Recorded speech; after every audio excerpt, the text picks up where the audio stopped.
स्वागत है। मैं हूं आपके साथ सुरभि राजपूत। सीधे रुख करते हैं खबरों की और सबसे पहले बात करेंगे इस वक्त की बड़ी खबर आलोट से सामने आ रही है। वैक्सीन महाअभियान बना बीजेपी के प्रचार का माध्यम।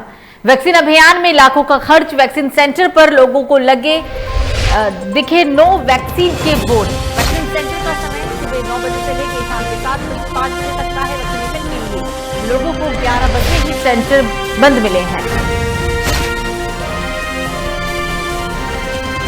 तो वैक्सीन महाअभियान बीजेपी के प्रचार का माध्यम बन गया है, लेकिन सबसे अजीब बात आलोट से ये सामने आई है कि जो समय वैक्सीनेशन का सुबह 9 बजे से लेकर शाम के 5 बजे तक रखा गया था, लोगों को वैक्सीनेशन सेंटर 11 बजे भी बंद ही दिखा। वैक्सीनेशन सेंटर पर काफी संख्या में लोग दिखे, लेकिन हैरानी की बात यहां ये रही कि वैक्सीन सेंटर पर नो वैक्सीन का बोर्ड दिखा है। वैक्सीन सेंटर का समय जो है वो सुबह के 9 बजे से लेके शाम के 5 बजे तक का था। वैक्सीनेशन के लिए लोगों को 11 बजे ही सेंटर यहां बंद मिले।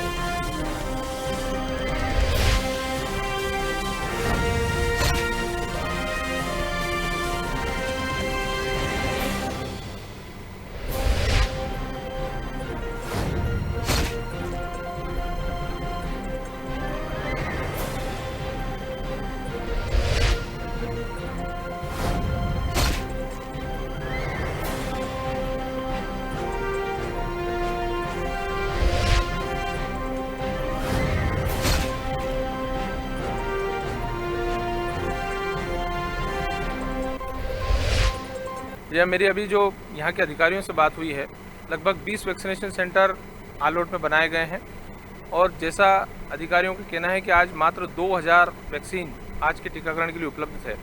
ये जो वैक्सीनेशन सेंटर शासकीय महाविद्यालय आलोट में जहाँ हम खड़े हैं, इसे आदर्श बनाया गया है। यहाँ मैं सुबह 11 बजे भी पहुँचा, अभी 12 बजे से मैं पिछले 2 घंटे से यहीं पर हूँ। लोग सैकड़ों की संख्या में यहाँ पर आए और वैक्सीन के बारे में पूछ कर वापस चले गए।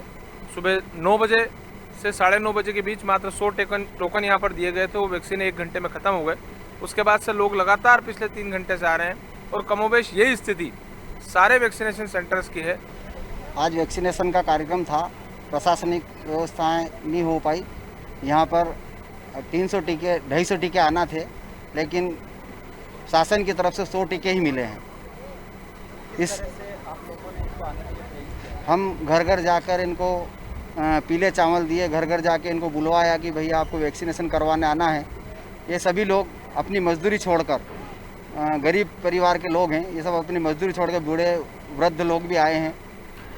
तो राज्यसभा सांसद ज्योतिरादित्य सिंधिया एवं राज्य मंत्री ब्रजेश सिंह शादौड़ा पहुंचकर कोरोना काल में शहीद हुए थे, उनको श्रद्धांजलि शादौड़ा में श्रद्धांजलि सभा का आयोजन किया गया है, जिसमें राज्यसभा सांसद श्रीमंत ज्योतिरादित्य सिंधिया के साथ राज्य मंत्री विजय सिंह यादव और क्षेत्र विधायक जसपाल सिंह जज्जी अशोकनगर विधायक शामिल हुए हैं। कोरोना काल में शहीद हुए शादौड़ा क्षेत्र के वासियों को कैंडल जलाकर श्रद्धांजलि भी दी गई। इस मौके पर राज्यसभा सांसद ज्योतिरादित्य सिंधिया जी ने कोरोना काल के दौरान संघर्ष की कहानी भी बयां की और शहीद हुए परिवार वालों को साहस बनाए रखने की अपील भी की गई। विधायक ने कहा, ज्योतिरादित्य सिंधिया ने कहा कि आपके दुख और सुख में आपके साथ रहूंगा। जिस प्रकार से ऑक्सीजन की कमी हुई थी, जिस प्रकार से व्यवस्थाएं हुई है, उसको लेकर उन्होंने अपनी बात भी रखी है।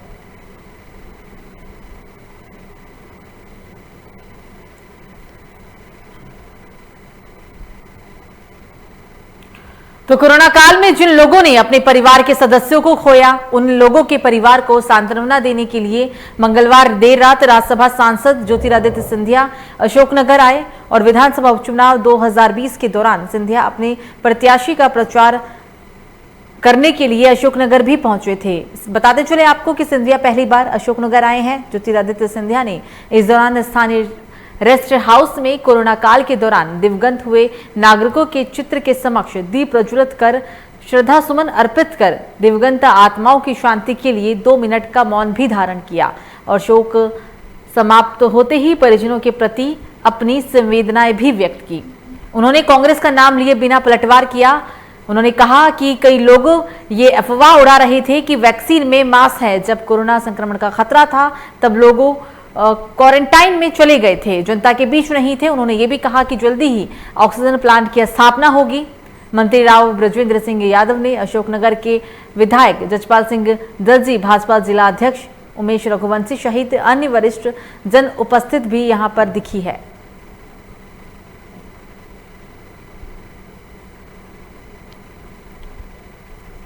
तो ज्योतिरादित्य सिंधिया अशोकनगर पहुंचे। बीते मंगलवार को राज्यसभा सांसद ज्योतिरादित्य सिंधिया अशोकनगर आए।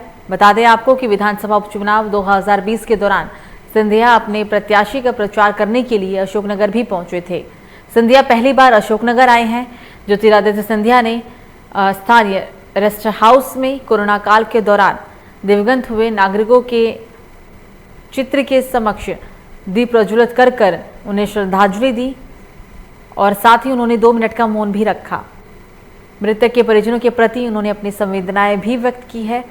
उन्होंने कांग्रेस का नाम लिए बिना पलटवार करते हुए कहा कि कई लोग ये अफवाह उड़ा रहे थे कि वैक्सीन में मास है। जब कोरोना संक्रमण का खतरा था तब ऐसे लोग क्वारंटाइन में चले गए थे। जनता के बीच वो बिल्कुल नहीं थे। जमकर विपक्ष पे उन्होंने निशाना साधा है। उनका ये भी कहना था कि ऑक्सीजन प्लांट की स्थापना बहुत जल्द हो जाएगी। और उनके साथ इस दौरान मंत्री राव ब्रजवेंद्र सिंह यादव, अशोकनगर के विधायक जजपाल सिंह जज्जी, भाजपा जिला अध्यक्ष उमेश रघुवंशी सहित अन्य वरिष्ठ जन उपस्थिति भी मौजूद रहे।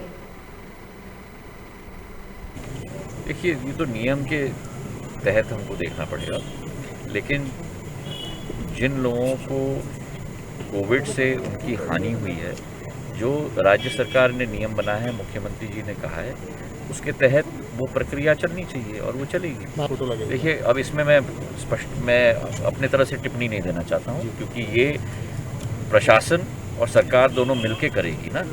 अब जिस विषय पर मुझे पूरी जानकारी नहीं है, उस पर टिप्पणी देना मैं उचित नहीं मानता। तो खबर मध्य प्रदेश के बड़वानी जिले से है, जहां खेतों में लगी पानी की मोटर चोरी कर तांबे की तार बेचने वाले आरोपियों को पुलिस ने गिरफ्तार कर लिया है। आपको बता दें कि इन आरोपियों के पास से 150 किलो तांबे की तार, जिसकी कीमत लगभग 95,000 बताई गई है। साथ ही साथ पुलिस ने 2 आरोपियों को भी गिरफ्तार किया है। आपको बता दें कि अंजड़ और ठीकरी क्षेत्र से आए दिन पानी की मोटर चोरी होने की शिकायतें मिल रही थी। बड़वानी एसपी निमिष अग्रवाल ने उक्त मामले को गंभीरता से लेते हुए आरोपियों की धरपकड़ हेतु दिशा निर्देश जारी किए, जिसके बाद पुलिस ने राजू एवं गिलदर नामक 2 व्यक्ति को हिरासत में लिया। उनसे पूछताछ की गई तो उन्होंने 25 जगह पानी की मोटर चोरी करने वाली बात को कबूल भी किया। पुलिस ने आरोपियों से 150 किलो तांबे की तार जब्त की है।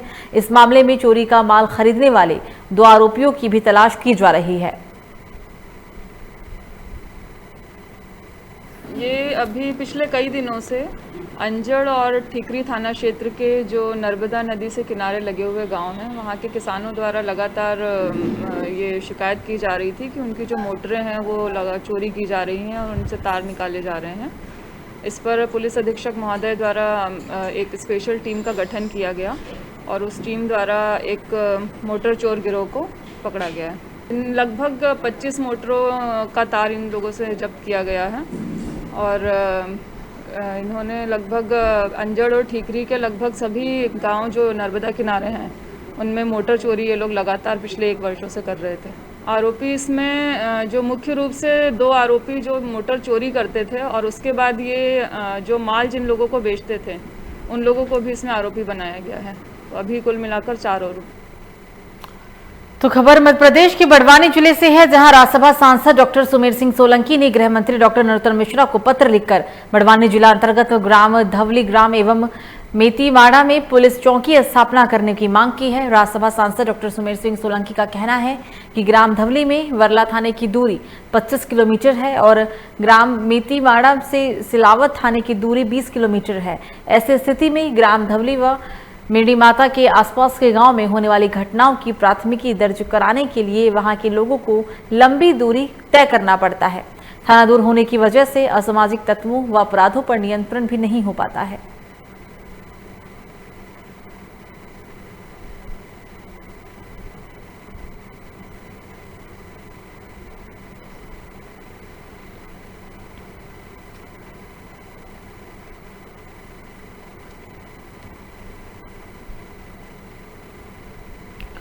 तो छत्तीसगढ़ के खाद्य नागरिक आपूर्ति संस्कृति मंत्री एवं सीतापुर के लोकप्रिय विधायक माननीय श्री अमरजीत भगत जी के जन्मदिन के शुभ अवसर पर सीतापुर विधायक NSUI अध्यक्ष राहुल गुप्ता ने पदाधिकारियों, कार्यकर्ताओं एवं कांग्रेस जनों के द्वारा ग्राम पंचायत सूर्य के आदर्श कोठान में 101 पौधों का वृक्षारोपण कर मंत्री जी का जन्मदिन बेहद सादगी के साथ मनाया और उनके स्वस्थ, दीर्घायु एवं उज्जवल जीवन की भी कामना की गई।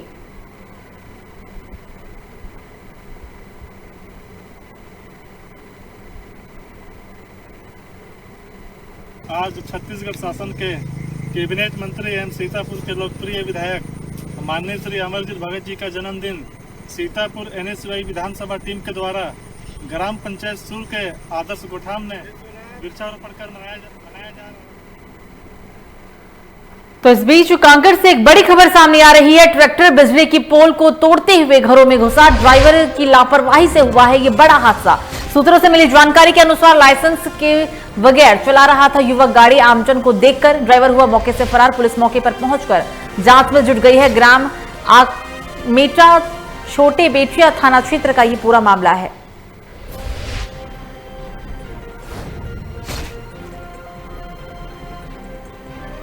इस वक्त की बड़ी खबर कांकेर से आपकी टीवी स्क्रीन पर। ट्रैक्टर बिजली की पोल तोड़ते हुए ड्राइवर की लापरवाही के कारण एक वाहन घर में घुस गया। सूत्रों की मिली जानकारी के अनुसार लाइसेंस के बगैर ही ड्राइवर गाड़ी चला रहा था और आमजन को देखकर ड्राइवर मौके से फरार होने में कामयाब रहा। हालांकि घटना की जानकारी मिलते ही मौके पर पहुंची पुलिस अब आगे की कार्रवाई में जुटी हुई है। पूरा मामला ये छोटे बेटिया थाना क्षेत्र का बताया गया है।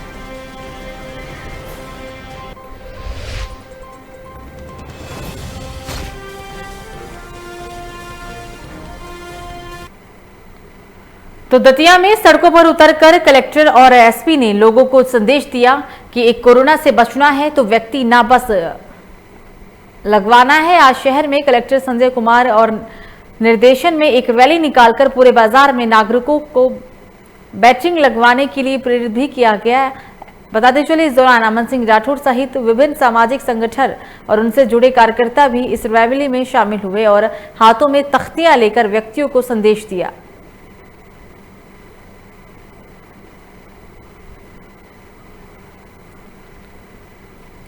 तो गुना में यूथ कांग्रेस के द्वारा ग्राम सारस में हनुमान चालीसा पाठ कर सरकार को सद्बुद्धि देने की प्रार्थना की गई है। इस मौके पर पूर्व मंत्री जयवर्धन सिंह द्वारा हनुमान चालीसा का पाठ किया गया। आपको बता दें कि जयवर्धन सिंह ने कहा कि राम जन्मभूमि में पैसों की हेरफेर हुई, इसके लिए यूथ कांग्रेस गांव-गांव जाकर भाजपा की सच्चाई को उजागर करेगा। शिवराज सरकार को घेरते हुए उन्होंने ये भी कहा है कि कोरोना से मरने वाले व्यक्तियों के परिजनों को अभी तक 1 लाख का मुआवजा राशि सरकार की तरफ से नहीं दिया गया है। शिवराज सरकार ने केवल घोषणा की और वो घोषणा की सरकार है। गुना में मौतों का आंकड़ा 1000 है। पीड़ित परिवार अधिकारियों के चक्कर काट रहे हैं। इस मौके पर यूथ कांग्रेस अध्यक्ष अपूर्व भार्गव, कांग्रेस जिला अध्यक्ष हरिशंकर विजयवर्गीय और वरिष्ठ कांग्रेस जन उपस्थित भी दिखे हैं।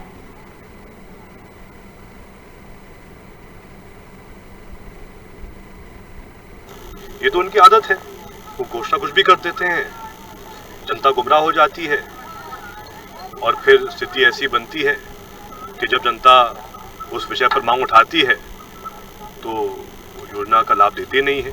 अब आप सोचिए, कोरोना काल में अकेले गुना जिले में 1000 से अधिक मृत्यु हुई है। हमारे मुख्यमंत्री शिवराज सिंह चौहान जी ने घोषणा कर दी कि कोविड से हर एक मृतक को वो 1 लाख की मुआवजा राशि देंगे, लेकिन आज तक इसके आदेश नहीं आए हैं। तो इस बीच हरदा से एक बड़ी खबर सामने आ रही है। मत्स्या गेट पर प्रतिबंध के बाद भी मछलियों का अवैध शिकार जारी। मत्स्य अधिनियम का हो रहा उल्लंघन।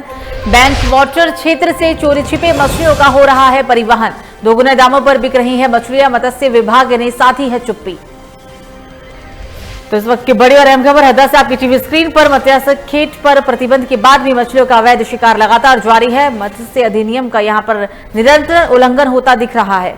बैंक वाटर क्षेत्र में चोरी छिपे मछलियों का परिवहन किया जा रहा है। बताया जा रहा है कि दोगुने दामों पर यह मछलियां बेची जा रही है, लेकिन बावजूद इसके मत्स्य विभाग ने चुप्पी साधी हुई है।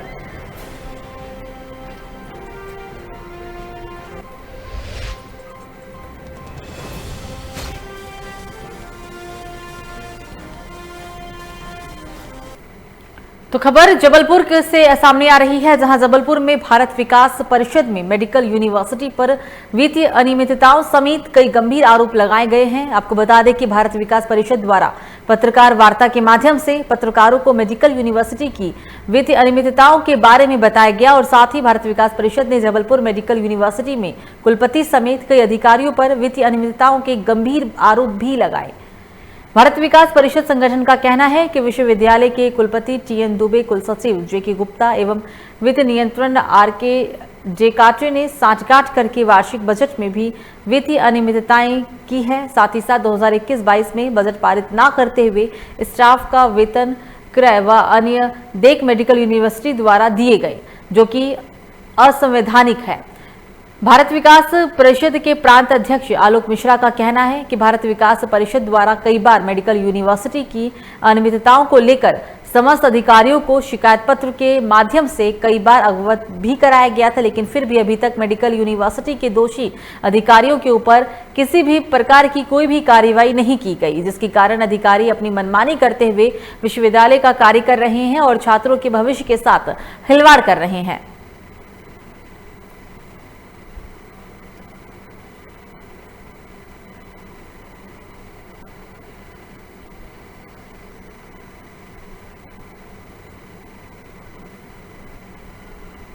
स्थापना काल के बाद से ये विश्वविद्यालय अपने उन्नयन को ढूंढ रहा था। उसके बाद में तीसरे कुलपति के रूप में जब से यहाँ टीएन दुबे का आना हुआ है, ये भ्रष्टाचार का अड्डा बन गया। इस भ्रष्टाचार की अनेकों विषय हैं जो समय समय पे मीडिया ने उल्लेखित किया। आज जो विषय लेकर मैं आपके समक्ष आया हूँ प्रेस के माध्यम से, मैं इस सरकार को और तमाम कुलाधिपति को, राज्यपाल महोदय को ये बताना चाहता हूँ कि धारा 50 की कार्रवाई तत्काल करने की आवश्यकता है।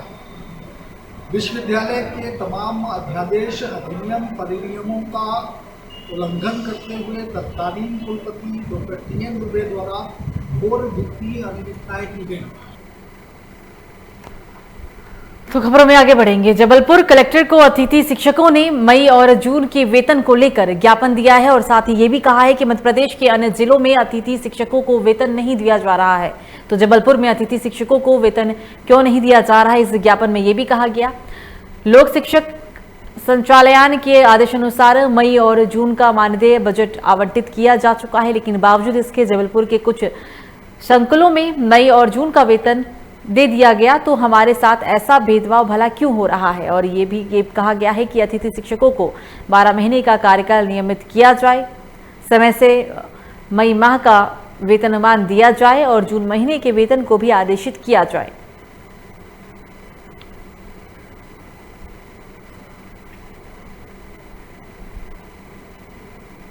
अधिकारी महोदय के बाद कलेक्टर महोदय को ज्ञापन दिया गया है, जिसमें अतिथि शिक्षकों के मई एवं जून माह के वेतन के संदर्भ में चाहा गया है कि सब जब बाकी संकुलों में जैसे बरगी संकुल हो गया और मध्य प्रदेश के अन्य जिलों में भी मई जून का वेतन दिया जा रहा है, तो जबलपुर में ऐसी विसंगति क्यों आ रही है कि अतिथि शिक्षकों को मई और जून का वेतन अलॉट नहीं किया गया, जबकि लोक शिक्षण संचालनालय द्वारा 4 जून को पत्र क्रमांक जारी करके और जबलपुर के सभी ब्लॉक के लिए आवंटन दिया गया कि मई जून का वेतन किया जाए। यहाँ पे सारे गेस्ट टीचर परेशान हैं और उनकी एक ही मांग है कि सबसे पहले उन्हें मई जून का वेतन दिया जाए, क्योंकि उसका आवंटन जारी हो चुका है। तो जावरा ग्राम लालखेड़ा में 2 दिन पहले हुई बारिश के कारण लोगों के मकान और खेत में पानी भर गया था, जिसको लेकर कल से धरना प्रदर्शन भी शुरू हो गया है। 8 लेन कंपनी के खिलाफ ग्रामीणों के साथ कांग्रेस नेताओं ने 8 लेन पर टेंट लगाकर धरना देना शुरू कर दिया। ग्रामीणों व नेताओं का कहना है कि जब तक 8 लेन कंपनी किसानों के खेत में जाने का रास्ता, पानी का निकासी, इनके टूट के मकान को ठीक करने का प्रतिबंध नहीं करती है, तब तक ये धरना प्रदर्शन और भूख हड़ताल इसी तरीके से आगे भी जारी रहेगा।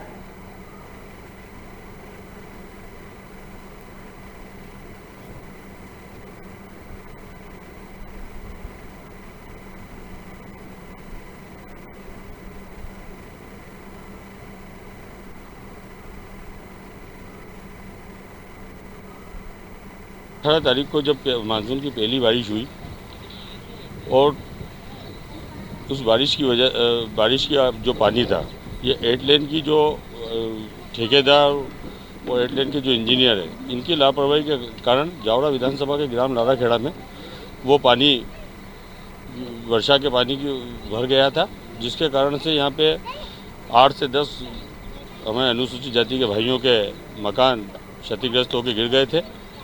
बाकी 20 से 25 लोग ऐसे थे जिसके बारिश के पानी जिनके घरों में घुसने की वजह से सोयाबीन के बीज और जितनी भी कीमती सामान था वो सामान सब नष्ट हो गया था। जी, मेरी लगातार एसडीएम और तहसीलदार से जावरा की चर्चा हो रही है।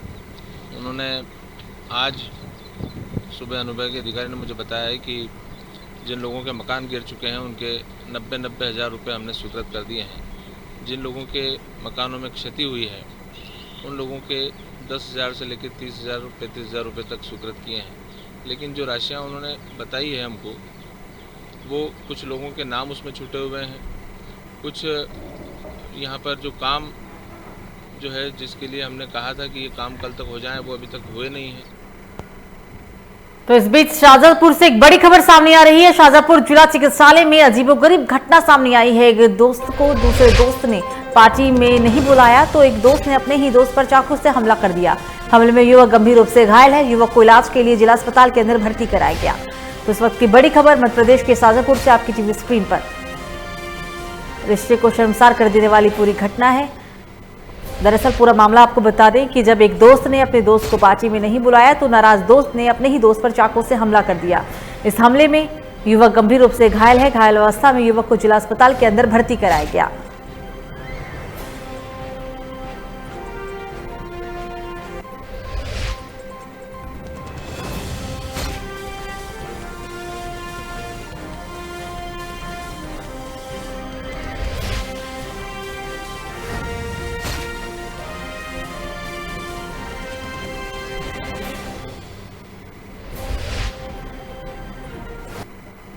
तो दूसरी बड़ी खबर सिवनी से। कुरई के अंतर्गत ग्राम पंचायत खाखरा को मिला 100 लोगों को टीकाकरण लगाने का लक्ष्य। 50 से 55 लोगों का यहां पे वैक्सीनेशन भी हो चुका है। जिला में वैक्सीन की काफी कमी भी देखने को मिल रही है। तो सिवनी की कुरई के अंतर्गत ग्राम पंचायत खाखरा में 100 लोगों के टीकाकरण का लक्ष्य रखा गया है। हालांकि अभी मिली जानकारी के अनुसार 50 से 55 लोगों का वैक्सीनेशन हो पाया है, लेकिन जो खबरें सामने निकल कर आ रही है उसके मुताबिक जिले में वैक्सीन की कमी भी है।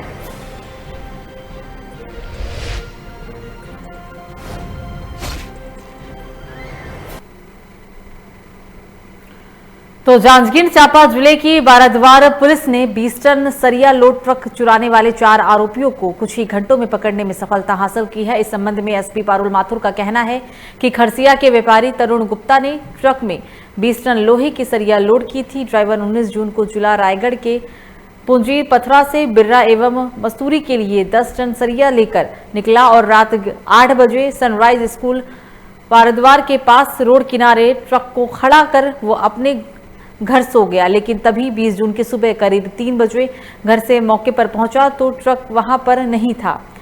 उसे पता चला और कि वाहन मालिक तरुण गुप्ता को थाने में सूचना दी गई, जिसके बाद टीआई लखेश केवट के नेतृत्व में टीम बनाई गई। टीम ने आसपास में लगे सीसीटीवी फुटेज को खंगाले जो ट्रक को चांपा की ओर भगाते हुए दिखे। ड्राइवर से मिले क्ल्यू के आधार पर ही बिलासपुर जिले के कोने से ट्रक के साथ 4 आरोपियों को भी गिरफ्तार कर लिया गया।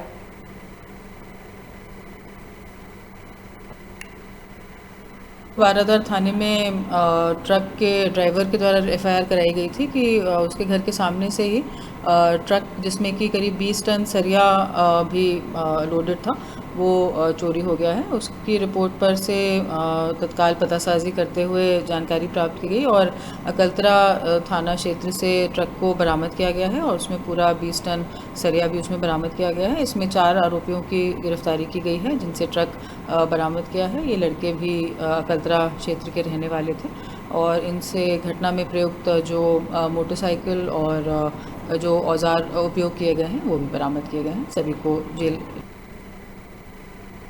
तो मंडला जिले के बमहनी बंजर थाना क्षेत्र में लफड़ा में ठगों ने एक व्यक्ति के अकाउंट से 50,000 रुपए उड़ा लिए हैं। मिली जानकारी के मुताबिक लफड़ा के संजय तिवारी जो खाद्य बीजों का व्यवसाय करते हैं, उनके खातों से ठगों ने 50,000 रुपए की ऑनलाइन ठगी करते हुए राशि हड़प ली। पीड़ित का कहना है कि अपने सिम को उन्होंने पोर्ट करवाया था जिस पर 2-3 दिनों से लगातार फोन भी आ रहे थे और वो 10 रुपये का रिचार्ज करें, अन्यथा उनकी सिम बंद कर दी जाएगी।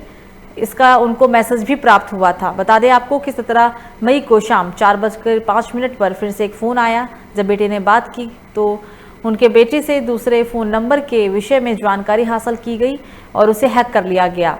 उसकी OTP मांगी गई थी, तभी वो मौके पर पहुंचे। पूरा मामला समझते हुए उन्होंने तुरंत फ़ोन काटने को बोला। तब तक उनके खाते से 50,000 निकल चुके थे, जिसकी सूचना तत्काल SBI शाखा बमहनी पहुंचकर दी गई और खाते को प्रतिबंधित भी कराया गया। ठगबाज पीड़ित के हर गतिविधि पर नजर जमाए हुए थे, जिसकी शिकायत पीड़ित ने बमहनी थाना साइबर क्राइम मंडला और ऑनलाइन साइबर क्राइम में दर्ज करा दी है।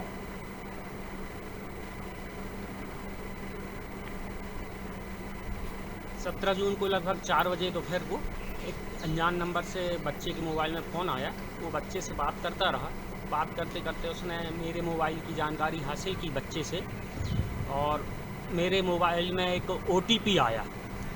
वो OTP पूछ रहा था, तभी मैं अचानक बच्चे के पास पहुंचा तो देखा कि OTP मांग रहा है, तो मैं तत्काल फ़ोन कटवाया। तब तक मेरे अकाउंट से 25-25 करके तो 50,000 रुपये जो है निकल चुके थे, जिसकी जानकारी मैंने तत्काल बमनी शाखा SBI में जाकर दी, बमनी थाना में जाकर दी और ऑनलाइन साइबर क्राइम में जो है रिपोर्ट दर्ज की। ये आवेदक संजय तिवारी ने एक आवेदन दिया था कि उसके फ़ोन पे एक नंबर से कॉल आया था, उसके बच्चे ने उठाया था, फिर जो जानकारी मांगी उसने दे दी। उस प्रकार से उसके कुछ पैसे कट गए हैं। ये साक्ष्य को उसने आवेदन दिया था, उसे साइबर को अवगत कराया गया और हम लोग भी प्रयास कर रहे हैं कि आरोपी का पता लगाया जा सके। क्योंकि जांच में जैसा भी हो कार्रवाई की जाएगी। तो धौलपुर के मुरैना चंबल में अवैध रेत उत्खनन बदस्तूर जारी है। कल दोपहर को राजस्थान के धौलपुर जिले की सागरवाड़ा पुलिस चौकी क्षेत्र में राजस्थान पुलिस और रेत माफियाओं के बीच गोलीबारी भी हुई। दरअसल राजघाट मुरैना की तरफ से 4 अवैध चंबल रेत का परिवहन करते हुए जा रहे ट्रैक्टर ट्रॉली राजस्थान पुलिस को दिखी, जिन्हें रोकने का प्रयास भी किया गया, लेकिन वो नहीं रुके और नदी किनारे जंगल की तरफ भाग निकले। पुलिस पर रेत माफियाओं के लोगों ने फायरिंग भी की, तो जवाब में धौलपुर पुलिस ने भी गोलीबारी की और 2 ट्रैक्टर व एक आरोपी पकड़ने में सफलता हासिल की। बाकी आरोपी भागने में कामयाब रहे हैं।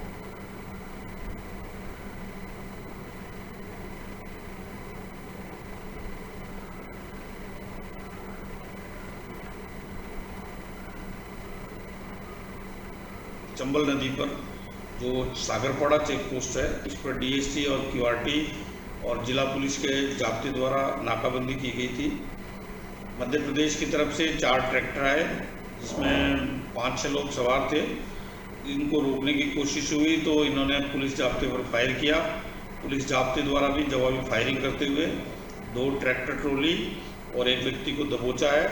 इस पूरे संपूर्ण घटनाक्रम में विष्णु कुमार कमांडो RAC की असाधारण भूमिका सामने आई।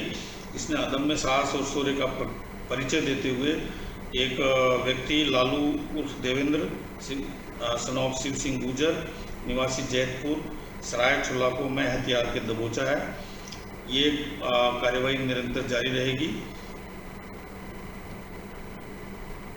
तो रतलाम में एक 52 वर्षीय बुजुर्ग ने फांसी लगाकर आत्महत्या कर ली। बुजुर्ग के पास से हिसाब किताब लिखी एक डायरी भी मिली है। मृतक के पुत्र का कहना है कि पिता लॉकडाउन के कारण आर्थिक तंगी से परेशान थे। मामला रतलाम के दीनदयाल नगर थाना क्षेत्र का है। 52 वर्षीय बुजुर्ग भरत का सुबह अपने घर में फंदे से झूलता हुआ शव मिला।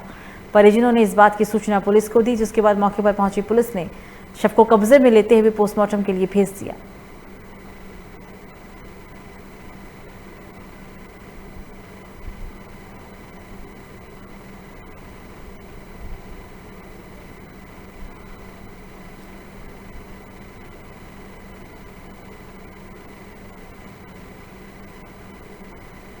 आज सुबह 5:30 बजे CS रतलाम से तहरीर प्राप्त हुई थी, जिसमें भरतलाल कारा उम्र 52 वर्ष निवासी धीरज शाह नगर रतलाम के द्वारा गले में फंदा लगाकर फांसी लगाने से रतलाम लाए थे, जहां इलाज के दौरान इनकी मृत्यु हो गई है। अभी प्रारंभिक कार्रवाई की जा रही है। जैसे भी जांच में कोई तथ्य आएंगे तो कार्रवाई की जाएगी।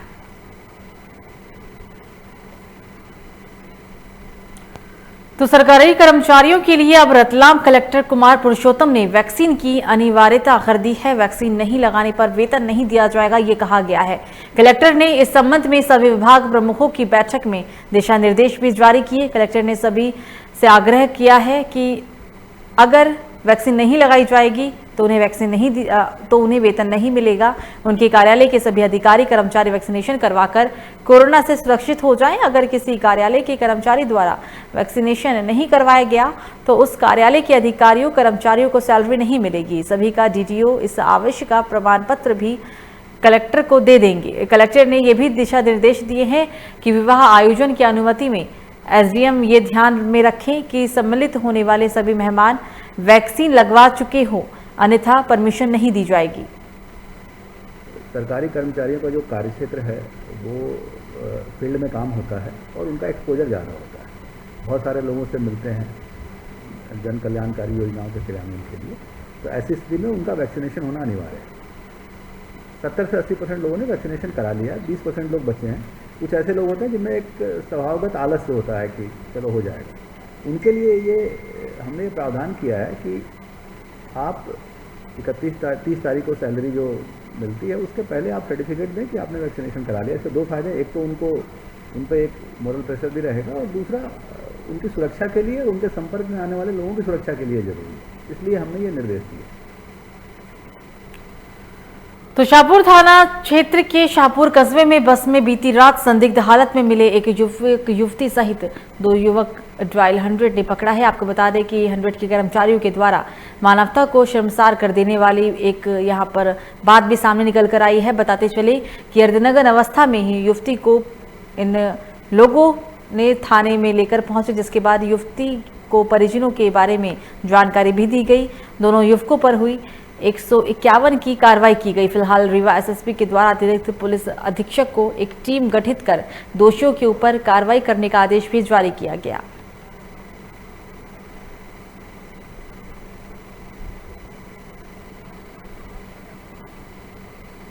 हाँ, कल रात्रि में 100 डायल के माध्यम से थाने को सूचना प्राप्त हुई थी कि इस तरह से किसी बस में कुछ घटनाक्रम है।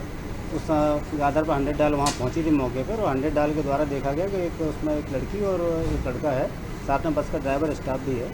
तो उनको लेके थाने पहुँची थी।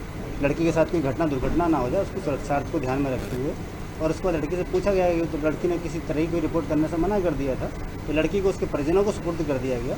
साथ में जो लड़के वहाँ पाए गए थे, थोड़ा सा जो जानकारी मिल रही थी वीडियो वायरल के आधार पर, उनका 151 कर दिया गया पुलिस के द्वारा। और इसकी जो विस्तृत जांच के लिए पुलिस अधीक्षक महोदय ने एडिशनल एसपी मऊगंज को बोल दिया है कि उसको थोड़ा गंभीरता से देख लेंगे और अच्छे से जांच कर लेंगे। तो लगातार मध्य प्रदेश में बेरोजगारी के आंकड़े बढ़ते जा रहे हैं, बेरोजगारी बढ़ती ही जा रही है, जिसको लेकर मध्य प्रदेश बेरोजगार युवा संघ ने शाजापुर जिला कलेक्टर पहुंचकर तहसीलदार को मुख्यमंत्री के नाम एक ज्ञापन सौंपा। ज्ञापन के जरिए मांग की गई है कि मध्य प्रदेश में पिछले 4 सालों से मध्य प्रदेश में पुलिस और अन्य भर्तियां नहीं निकाली गई, जिससे मध्य प्रदेश के युवा बेरोजगार हैं, जिसको लेकर बेरोजगार युवा संघ ने ज्ञापन देते हुए मांग की है कि जल्द से जल्द मध्य प्रदेश में पुलिस भर्ती सहित अन्य भर्ती खोली जाए, नहीं तो आने वाले समय में मध्य प्रदेश बेरोजगार युवा मंच के द्वारा पूरे मध्य प्रदेश में धरना प्रदर्शन करेंगे। जो बेरोजगार लगातार 4 सालों से मध्य प्रदेश पुलिस या फिर सब इंस्पेक्टर की पढ़ाई कर रहे थे, अब योग्यता से वो बाहर हो चुके हैं, जिसको लेकर भी इस ज्ञापन में बात कही गई है।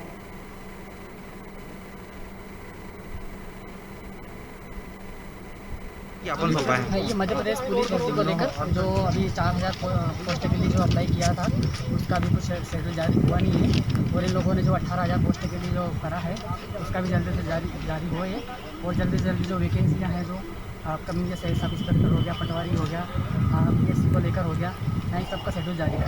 और यही हम सब लोगों की मांग है कि बेरोजगार लोगों की भी मांग रही है कि देखिए सब जल्द से जल्द आए और सबको रोजगार मिले। यहाँ पर ये सही से 3-4 बार रिजेक्ट कर दिए फॉर्म, उसके बाद में भी अभी ये 3-4 महीने हो गए, और बेरोजगार युवा में इतने पढ़े लिखे ग्रेजुएशन हो गए कंप्लीट, तो क्या करेंगे आगे जाके देश में। खबरों में आगे बढ़ेंगे, बात करेंगे अब उज्जैन की। उज्जैन में मंगलवार शाम कांग्रेस विधायक रामलाल मालवीय की कार को एक लोडिंग वाहन ने टक्कर मार दी। हालांकि इस दुर्घटना में कोई जनहानि नहीं हुई और विधायक रामलाल मालवीय भी बाल बाल बच गए हैं। मंगलवार शाम उज्जैन के घटिया विधानसभा क्षेत्र से कांग्रेस विधायक रामलाल मालवीय की गाड़ी का उज्जैन नगर आगर रोड पर एक्सीडेंट हो गया था। विधायक मालवीय उज्जैन से अपने विधानसभा क्षेत्र स्थित घर जा रहे थे, उसी दौरान ये हादसा हुआ था। दरअसल रॉन्ग साइड से आ रहे लोडिंग वाहन ने सामने से कार को टक्कर मार दी थी। हालांकि विधायक जी की ड्राइवर की समझदारी से एक बड़ी दुर्घटना टल गई है।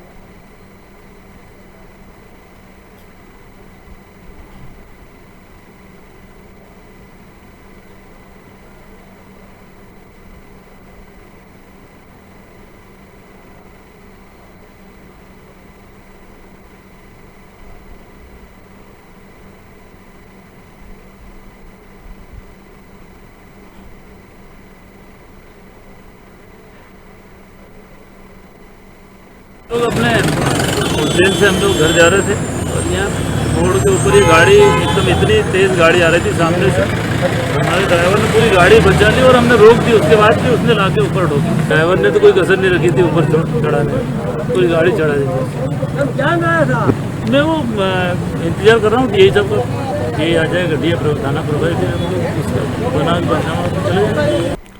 तो उज्जैन माधवनगर पुलिस ने फर्जी इनकम टैक्स कमिश्नर बनकर नौकरी देने के नाम पर 1.5 लाख की ठगी करने वाले आरोपी को इंदौर से गिरफ्तार कर लिया है। आयकर आयुक्त की नेम प्लेट लगी गाड़ी भी पुलिस ने जब्त की। माधवनगर थाने के थाना प्रभारी पुनीश लोधा ने कहा है कि उज्जैन केसरबाग कॉलोनी में रहने वाले फरियादी सत्यनारायण सोलंकी को इंदौर निवासी दीपक बेरवा ने इनकम टैक्स कार्यालय में जूनियर असिस्टेंट के पद पर नौकरी दिलाने के नाम पर 2 लाख की डिमांड की थी।